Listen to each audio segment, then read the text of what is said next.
So it usually starts with you having an idea, right? Maybe it's a concept, maybe it's a character, maybe a scene, a moment, an image, a punchline, a twist, a location, an object.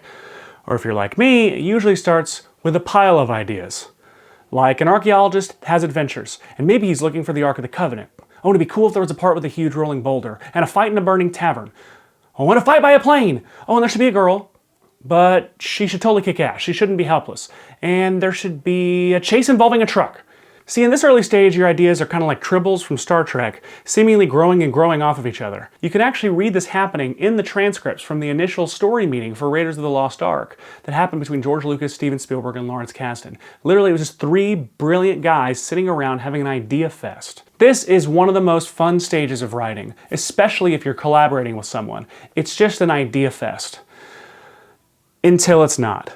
Because eventually, the ideas stop flowing. But it's long before the story is complete.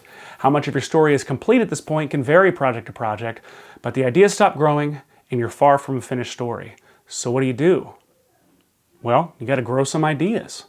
I once had a professor tell me that comedy can never be injected, it can only be extracted. Meaning, comedy is rarely often brought into a situation from an outside source. It's found in what is already happening, what is already going on, the current situation.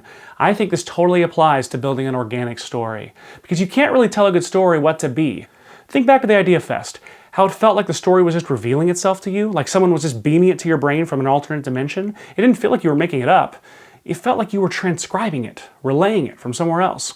So when your story suddenly stops telling itself what it is, you got to get it to talk. And you do that by asking it questions.